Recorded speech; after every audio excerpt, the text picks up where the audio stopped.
My name is Upton Barrett. I am 62 years old, and 3 weeks ago I sat inside a small Italian restaurant in Charlotte, watching my daughter stand in front of her boss and her colleagues and tell a story about how she had done everything herself for 3 years. I was her father. I was sitting 8 feet away from her, and for those 3 years, I had been the one driving to her house every Monday through Friday, watching my two grandchildren from 7 in the morning until evening, and never asking for a single dollar. I never complained. I never made a show of what I was doing. I just showed up because my daughter needed me. But that night, in that restaurant, I listened while she spoke as though those years had been held together by her own strength, her husband's support, and professional childcare. In her version, I was barely a shadow. At one point, she had called me the temporary babysitter. Then, after everything, she sent me a 12-word text to let me know I was no longer needed. The text came on a Monday morning at 8:17. I had already been up since 6. I had made my coffee, fed the dog, and packed the small bag I usually took to Lauren's house. Sophie liked the little butterfly crackers I kept at my place, and Noah had been in a strawberry jam phase for 2 weeks. I had the bread sliced, the box packed, and my keys already in my hand when my phone buzzed. It was a text from Lauren. She told me they had hired a real nanny starting Monday, that I did not have to come anymore, and then she thanked me for everything. I read it once, then I read it again, then I read it a third time, not because I did not understand the words. I understood every one of them. I just needed to be sure I was reading real nanny the way she meant it. Real nanny, as opposed to what I had been doing for 3 years. I looked down at the bread box on the counter. Sophie's crackers were inside. Noah's jam sandwich was ready. My keys were still in my hand. I put the bread box back in the refrigerator. I set my keys down on the counter. Then I sat at the kitchen table for about 4 minutes. I was not crying. I was not angry. I was just very still. After that, I stood up, stayed home, and did not call her back. 2 hours later, she sent a follow-up text, saying she hoped that was okay and that we would talk soon. I put the phone face down on the coffee table and left it there until evening. I want to be clear about something before I go on. I did not stop going because I was hurt. I had been hurt plenty of times in those 3 years, and I had kept showing up anyway. I stopped going because something in that text made it perfectly clear that in Lauren's mind, I had never really been there at all. I do not want anyone to think I was some lonely old man with nothing better to do than chase after his grandchildren. I retired at 59 after 35 years as a senior accountant. The last 12 of those years, I was department head at a mid-sized logistics firm. I had a good pension, good health, and a house I had owned outright since my early 40s. When I handed in my resignation, I had a plan for my life. I wanted to learn guitar again. I had not touched one since my 20s. I wanted to start fishing properly, not just taking the occasional weekend trip. I wanted to put in a real vegetable garden and finally have the time to care for it the way Carol always said I should. Carol was my wife. She passed in 2019 from pancreatic cancer. 14 months passed between the diagnosis and the end. The first 2 years after she died felt like learning to walk again. I spent them getting steady. By 2021, I was finally starting to feel like myself. That was when Lauren called. She had just been promoted to senior manager at a company, a logistics firm in the South Charlotte suburbs, which I thought was a nice coincidence at the time. The daycare near her house had a 6-month wait list. The places with openings were running close to $2,000 a month. She and Derek were stretched thin after buying their house, and Noah was only 4. She asked if I could help them out temporarily. Just for a few months, she said, until they could get him off the wait list. My friend Frank Alderman, who had managed my retirement account since I left the firm, told me later that I should have asked what temporarily meant before I said yes. He was right, but in that moment, she sounded like my daughter, so I said yes, because I was her father. That was the whole reason. A few months became 12 months. 12 became 24. 24 became 36. I never signed anything. There was no agreement, no clear schedule, no discussion about what I was and was not available for. Lauren would text on Sunday evenings and ask if she would see me at 7. I would show up at 7. On paper, I was the grandfather who liked spending time with his grandchildren. That was how Lauren described it to her coworkers. I heard her once while she was on a call, her voice carrying from the kitchen. She told someone that her dad loved it, that he was retired, that he did not have much going on, and that it gave him purpose. It gave me purpose. That line stayed with me. Derek was friendlier about it, but not by much. One Saturday, he called and asked if I could come over an hour earlier on Monday because they had a brunch. He did not ask if I was free. He asked if I could come earlier, as though I were simply rearranging my schedule around his brunch. I rearranged my schedule. The thing I keep coming back to is Sophie. She was 3 when I started. One afternoon, she looked up at me with those serious brown eyes she inherited from Carol and asked if I was their nanny. I did not know how to answer that. I told her I was her grandfather. She thought about it for a moment, then said that I did the same things. She was not wrong. There was also a woman named Rita who came in on Thursday afternoons to help with cleaning and laundry. Lauren thought she was paying Rita. She had set up an automatic payment from the joint household account, the one we had opened years ago to share expenses when Carol was sick. What Lauren did not know was that I had been the one refilling that account every month since Carol died. It had always run a little low, so I topped it up without saying anything. Rita's invoice, Noah's reading tutoring, Sophie's preschool lunch card, all of it cleared through that account. Lauren saw the payments going out. She never looked at what was coming in. I never brought it up. I tried once. It was August of the second year, a Wednesday evening. Both kids were already in bed. Lauren and I were sitting at the kitchen island while she scrolled through her phone. I had driven 25 minutes in August heat and spent 10 hours with a 4-year-old and a 6-year-old. My back was doing the thing it does now when I have been on the floor too long. I told Lauren I had been thinking. I said I wanted to talk about the schedule. I told her I had some things I wanted to do with my time, and that I thought we should sit down and figure out what made sense going forward. She put her phone down. Her eyes went a little wide. She asked if I was saying I did not want to be there with Noah and Sophie. I told her that was not what I was saying. She said she thought I loved being there. She said she thought it was something I wanted. I told her it was something I was glad to do, but being glad to do it and being available every single day without discussion were not the same thing. She went quiet. Her jaw tightened the way it does when she is deciding how to respond. Then her voice dropped, and she said she could not believe I was making her feel guilty for needing help. I heard Derek's footsteps in the hallway before he appeared in the doorway. He read the room in about 2 seconds, walked over, and put his hand on my shoulder. He told me not to worry, that Lauren was just exhausted, and that they really appreciated me. Then he looked at Lauren and asked if that was right. Lauren said, of course, but her voice was flat, and she did not look at me. I drove home that night and told myself I would bring it up again when things were calmer. I never brought it up again. 3 years in, on a Friday afternoon in early spring, Lauren texted me a string of celebration emojis and 4 words. She had gotten the VP job. I sent flowers to her office. Yellow tulips, Carol's favorite. Lauren knew that, and they always made her cry a little. I meant it. I was genuinely proud of her. She had worked hard. I had watched her work hard from close enough to see what it cost her. Early calls while I got Noah dressed. Late nights while I had dinner ready for the kids. I never resented the work she was doing. I just wanted to be a person in her life while she did it, not a convenience she kept in her back pocket. I went to bed that Friday feeling something close to settled. She had made it. Maybe now there would be room to breathe. Then Monday morning came. I was up at 6, just like always. I made my coffee. I fed the dog. I packed Sophie's crackers and Noah's jam sandwich because the routine was the routine. At 8:17, the text arrived. I have already told you what I did. Keys down, bread box back in the refrigerator, 4 minutes sitting still at the kitchen table, no call back. What I have not told you is the thing I could not stop turning over afterward. She had not written that they had hired a nanny. She had written that they had hired a real nanny. One word, but that one word was doing a lot of work. It was drawing a line between whatever I had been for 3 years and something that counted, something legitimate, something professional, something that could be pointed to. Derek was a man who chose his words to manage situations. The more I sat with that text, the more certain I became that he had written it, or at least edited it until it said exactly what he wanted it to say. I did not call Lauren back. I did not text her. That was the last time I showed up without being asked. Melissa called me that Tuesday evening. Melissa is my younger daughter. She teaches 3rd grade outside Raleigh, about a 2-hour drive from Charlotte. She had heard from Lauren. She told me Lauren said I had decided to take a break. Her voice was careful, not accusatory.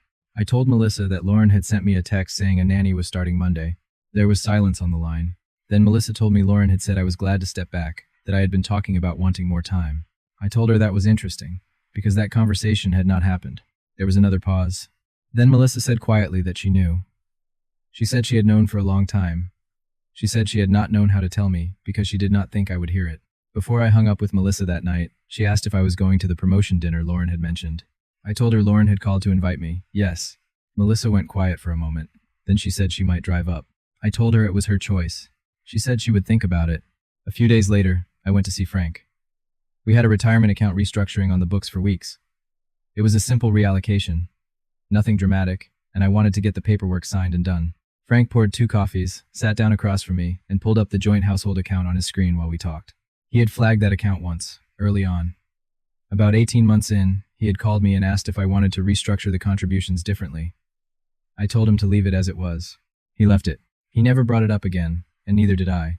Now he asked if I knew what had been going through that account every month. I thought about it. Rita's hours. Noah's tutoring, which I had quietly added when the school flagged some reading delays. Sophie's lunch account at preschool. The card kept running low. Little things. Ordinary things. Frank turned the screen toward me. 36 months of transactions. At the bottom of the column was a total. $101,600. He printed the statement. I did not ask him to. He just did it. folded it, and put it in the side pocket of his leather portfolio case. He told me I might want to hold on to it. I did not have a plan. I just nodded. 10 days after the text, Lauren called. Her voice was back to its usual register, warm and light, as though the previous 2 weeks had been a rough patch that had smoothed itself over on its own. She did not mention the text. She did not mention the nanny. She mentioned Diane. Diane Weston was the VP of operations. Lauren said Diane basically ran the whole Eastern Division. Diane wanted to do a small dinner to celebrate the promotion, and she had asked the team to bring family. Lauren told me I would love her because she was sharp. I asked when it was. Saturday. A nice Italian restaurant right off Providence Road. I said yes. I am still not entirely sure why. Not because I was planning anything. I was not. Maybe because Lauren was still my daughter. Maybe because I wanted to see her in a room where she was being celebrated one more time and decide for myself what I thought. Maybe I simply needed to see her face. I wore the navy shirt Carol had bought me the Christmas before she got sick. I wore brown leather shoes. I drove myself. The restaurant had a private room, a long table, warm lighting, and good bread waiting when we arrived. There were 14 people total. I spotted Frank almost immediately. He was near the far end, talking to a woman I recognized from Lauren's company holiday photos. It turned out Diane had brought Frank in as a financial advisor for the firm's retirement restructuring, an arrangement I had not known about. Frank caught my eye and raised his eyebrows slightly. Small world. He patted the leather portfolio case on the chair beside him out of habit. He had brought it along because we still had not finalized my paperwork. He mentioned that we could sign after dinner. I nodded and found my seat. Lauren looked beautiful that night. I want to say that clearly, because I mean it without any edge. She wore a red blazer over a dark blouse, and her hair was pulled back the way she wore it when she wanted to look certain of herself. She moved around the room like she had been rehearsing. Diane Weston was smaller than I expected. She was in her late 50s, with silver-streaked hair and the kind of stillness that reads as authority without needing volume. She shook my hand when Lauren introduced us. Lauren told her I was her dad. She said I used to come by and spend time with the kids. Used to? Come by. Spend time with the kids? Diane held my hand half a second longer than a standard handshake. She told me it was nice to meet me, and said Lauren had mentioned that family support had been key during those years. I told her Lauren had a great family. Melissa had driven up that morning. She had called Diane's assistant to ask if the dinner was open to immediate family. It was, so she came without telling Lauren until an hour before. Lauren had not been thrilled, but she had not said no. Melissa was already seated near Frank when I arrived. They had met once, years ago, at a firm retirement party, and they recognized each other. She waved me over. Derek stood at Lauren's left shoulder, one hand resting on the back of her chair. We ordered. The food was good. Lauren moved between conversations like water finding low ground. Easy, natural, gathering attention without seeming to try. Then one of her colleagues, a younger woman named Priya, leaned in and asked Lauren how she had managed everything over the last 3 years. 2 kids, and that kind of career trajectory. Lauren set her wine glass down. She said they had a great system from the start. Before she could finish, Derek stood. He lifted his glass and looked around the table with the easy confidence of a man who was very comfortable being the one standing. He said he wanted to say, and that he meant it, that what Lauren had built over the last 3 years was nothing short of extraordinary. He said she had carried a demanding career, 2 young children, and a household with professionalism and grace. He said he was so proud of her. There was applause around the table. Diane smiled. Lauren put her hand over her heart. She looked genuinely moved. I think she was. Derek sat down and squeezed her hand. Then Priya followed up. She said no. Seriously, 2 kids and senior manager to VP in 3 years was a lot. She said childcare alone was a full-time logistical problem, and asked how Lauren had pulled it off. Lauren laughed softly. She said they had been very intentional about getting professional support from the beginning. She said a good nanny made everything possible, and that she was lucky to have a husband who was genuinely involved. Melissa's knee found mine under the table. I picked up my water glass. I am not a man who performs his feelings at dinner tables. Carol used to say I was emotionally fluent but verbally conservative. What she meant was that I feel things precisely, and I choose carefully when to let them show. Sitting there, listening to Lauren build the architecture of 3 years into a story where I did not exist, I felt something I can only describe as very quiet and very heavy. She had arranged the story in a way that required me not to be in it.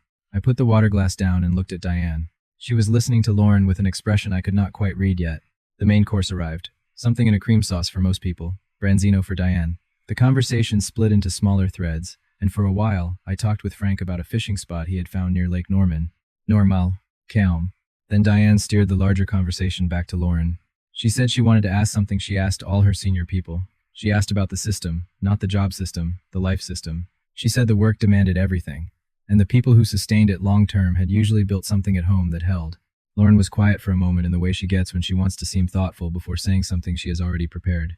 Then she said she had made a decision early on that she was not going to depend on anyone who could not be counted on professionally. She said she had invested in structure, professional childcare, clear routines, a partnership with Derek where they were truly equal.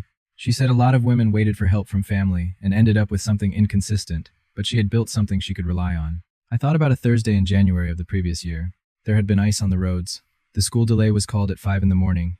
Lauren had an 8 o'clock call that could not move. I left my house at 6, 30 inches road conditions my car had no business being on, and I reached her house just after 7. Noah was still in his pajamas. I made his breakfast, got both kids settled, and made sure Lauren was on her call without interruption. She never knew about the ice. I never mentioned it. Across the table, Derek caught my eye. He held it for exactly 1 second, then looked at Lauren with admiration. Frank had set his fork down. He was watching me. Dessert came, tiramisu for the table, coffee ordered around. The room loosened. Chairs pushed back slightly. Voices became less formal. Frank leaned over and told me he had brought the restructuring paperwork. He said we could sign it right then if I wanted and get it done.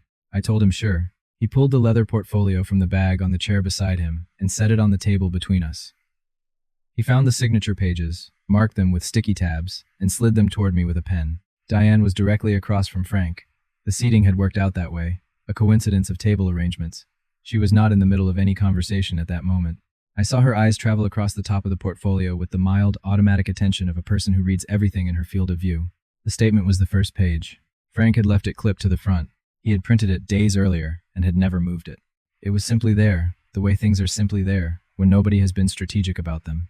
$101,600. 36 months of transactions. The name on the account header read Barrett Family Household Joint Operating Account. Diane's eyes paused for just a moment, the way someone's eyes pause when a number is larger than expected. She looked at Frank politely and asked if it was a business account. Frank, signing something on his own copy, glanced up and said it was a family account. He said I had been managing some household expenses for Lauren's family, and that it was part of the overall portfolio picture we were restructuring. He said it casually, the way a person says something that is simply true. Lauren was mid-sentence in a conversation with Priya. She had not heard.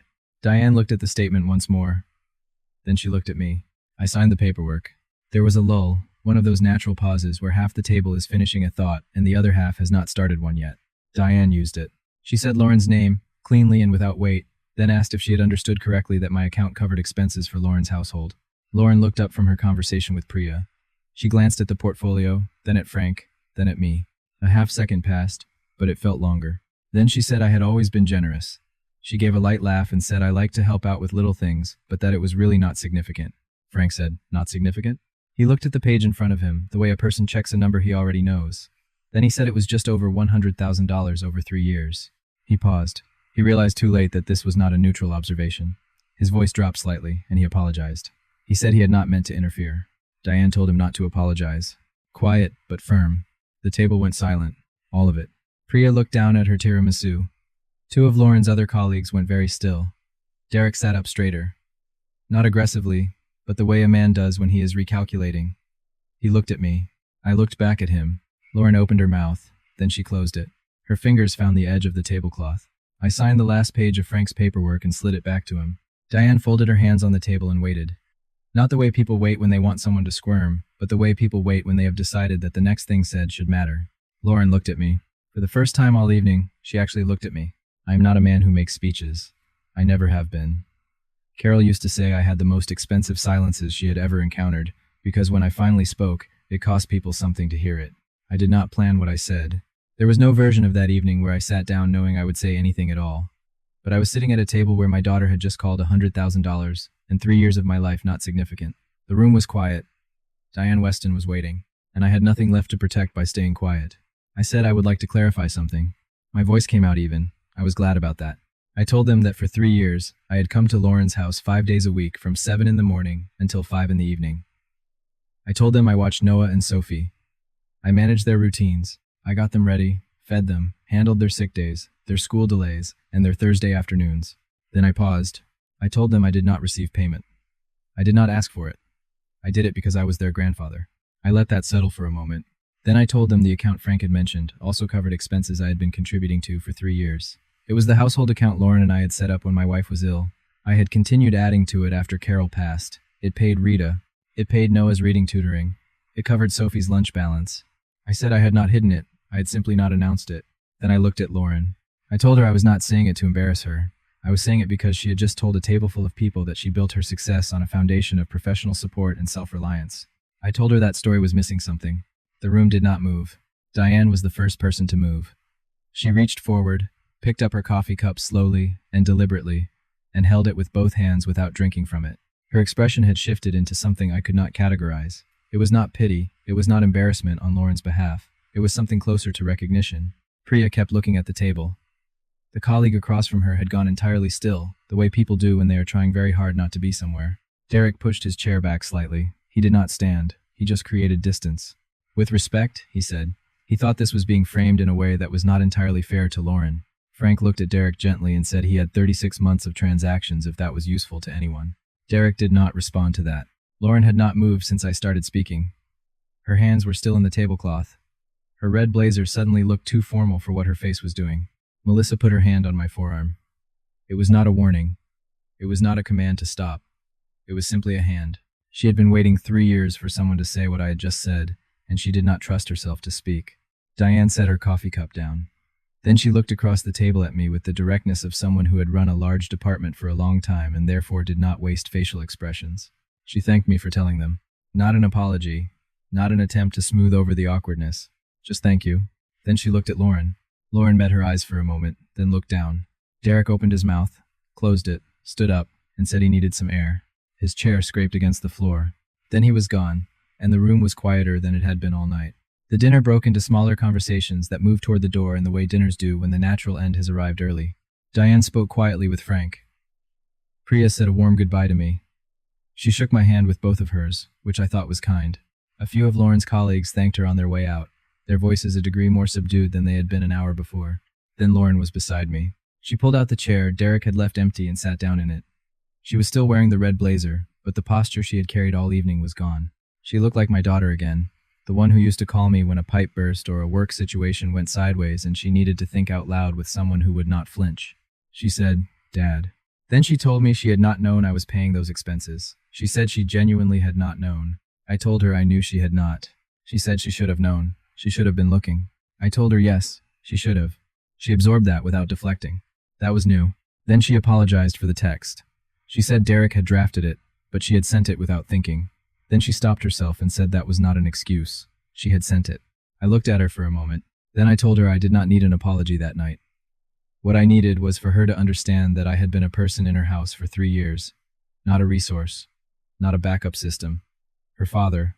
I told her I needed her to know the difference going forward. She nodded. Her eyes were red at the edges. I stood up, shook Diane's hand, said goodnight to Frank and Melissa, walked out of the restaurant, got in my car, and drove home. No speech.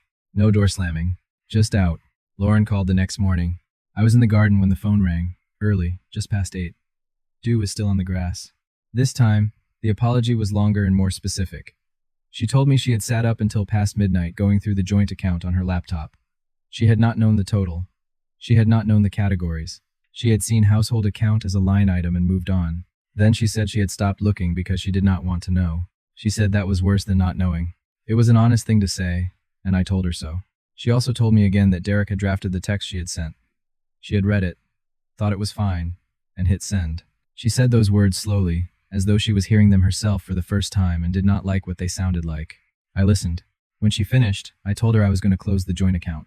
I told her I would give her 60 days notice so she could adjust. She did not argue. She found out what adjusting meant within the first week. Rita's invoice came through. Noah's reading tutoring renewal came through. Sophie's preschool lunch account, which had been automatically billed to the household card for over a year, came through too. 3 line items added up to just under $1,800 a month. Money that had been invisible because someone else had been covering it. Lauren called me again after the first invoice. Not to ask me to reconsider, just to say she saw it now. I told her good. That was enough. I did not hear from Derek. That was his choice, and I respected it more than I would have respected a phone call from him in that moment. Frank called me the Monday after the dinner. He apologized 3 times before I could get a word in. He told me he was genuinely sorry and had no idea what he was walking into. I told him the statement had just been sitting there. He started apologizing again. I told him to stop. Then I told him he had not done anything wrong. The statement was accurate. Everything I said was accurate. The truth had always been in that room. I had only put it on the table. He laughed, a short, relieved sound, and said, I was more evolved than he was because he would have been a mess. I told him I had had 3 years to process it. Diane called 2 days after that. I was surprised. She had gotten my number through Frank, with his permission.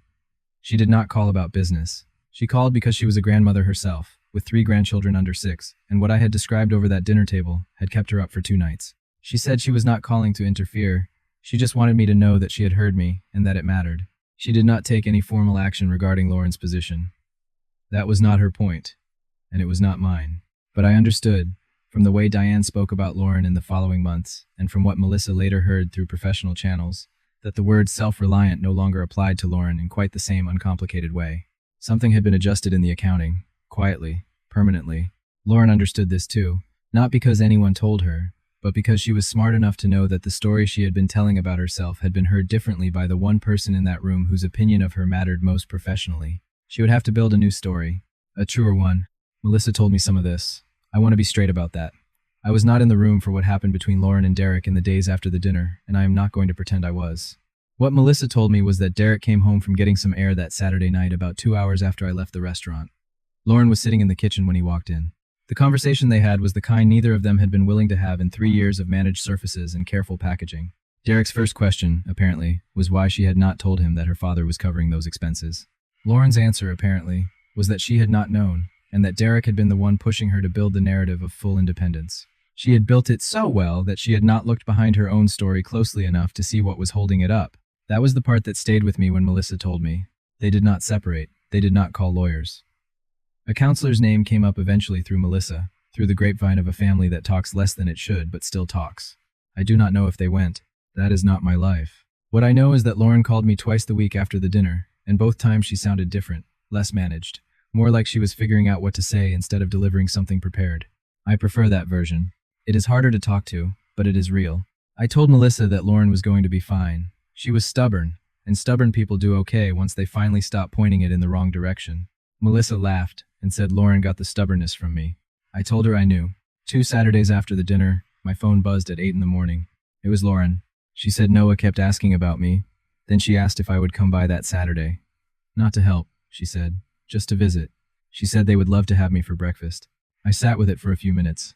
Then I texted back that I would be there at 9. When I arrived, Lauren had eggs scrambled, coffee made, and fruit cut up in the blue bowl that used to be Carol's. Lauren had kept that bowl when we split up the kitchen things after Carol died. I noticed it. It was not an accident. Noah came running down the hallway in his socks, hit the hardwood at the kitchen threshold, and slid the last 4 feet directly into my legs. He asked if he could show me his drawings. He said he had been drawing birds. I told him I did not know he drew birds. He said he had just started, then dragged me by the hand to the dining table, where he had spread out what looked like 30 sheets of paper. Robins, cardinals, a heron that was genuinely recognizable. I sat down, and he climbed into the chair beside me, explaining each drawing with the absolute authority of a 7-year-old who had become, briefly and completely, an expert in a subject. Sophie appeared in her pajamas, her hair a disaster, holding a stuffed rabbit by one ear. She looked at me very seriously and said I had not been there for a long time. I told her I knew. Then she asked if I was going to keep coming. I told her yes, but I would be coming because I wanted to, not because I had to. Then I asked if that felt different. She thought about it carefully, the way Sophie thinks. Then she said yes. Better. I looked up and saw Lauren in the kitchen doorway, her hands wrapped around her coffee mug. She did not say anything. She did not have to. That morning, sitting at her table with bird drawings spread out in front of me, and Sophie, still in her pajamas, I understood something I had been circling around for weeks. The reason none of that other stuff had destroyed anything was because this part was real. The dinner, the account, the text, the silence, the humiliation, none of that erased the fact that the love in that room had always been real. The problem had never been the love. The problem was the terms. Here's what I got wrong. Not Lauren's part. I have been clear about that. What Lauren and Derek did was their own failure, and they are the ones building their way back from it. But I want to be honest about my part too. I did not set a boundary at the beginning. I assumed that because I loved Lauren and she loved me, we shared a common understanding of what fair looked like. That is not a reasonable assumption between adults. It is a feeling dressed up as a plan. I also stayed silent, when staying silent stopped being kind and started being a way to avoid something uncomfortable. I told myself I was protecting the relationship. Mostly, I was protecting myself from a hard conversation. The evening at the restaurant was not a victory. The truth coming out the way it did, at a dinner table in front of Lauren's colleagues and her boss, was not what I would have chosen if I had been braver 6 months earlier. I would rather have had that conversation in a kitchen. Just us. A boundary is not a weapon. It is not a trap. It is information about what I am available for and what I am not. I should have given Lauren that information 3 years earlier. It has been 6 weeks since the dinner. I finished the restructuring paperwork with Frank last week. The joint account closes at the end of the month. My Wednesdays are mine again. Frank and I have a standing fishing spot at Lake Norman, and we have used it 3 times already. I am on the 4th page of a beginner guitar method book, and it is humbling in the very best way. Lauren texts on Thursdays now. Not see you Monday. Just updates. A picture of Sophie in a costume for something at school. A note about Noah's latest bird drawing. Little things she thinks I would want to know. Sent because she wants to tell me, not because she needs something in return. Last Saturday, I was on the back porch with my coffee when my phone buzzed. Lauren asked if Saturday that week at 11 was okay. Noah wanted me to see the new bird drawings. I looked at my calendar. I had a fishing morning booked until 10:30. I typed back that it worked for me, and that I would be there after 11. She sent back a thumbs up. I put the phone on the rail of the porch and looked out at the garden. The tomatoes are coming in early this year. Carol would have been insufferably pleased about that. After 11, those 2 words matter to me. They are the version of me that existed before any of this happened. The version that had his own plans, his own mornings, his own calendar that nobody else managed for him. I am not the backup plan. I am the grandfather. Those are different jobs. They deserve different terms. I am glad I finally said so.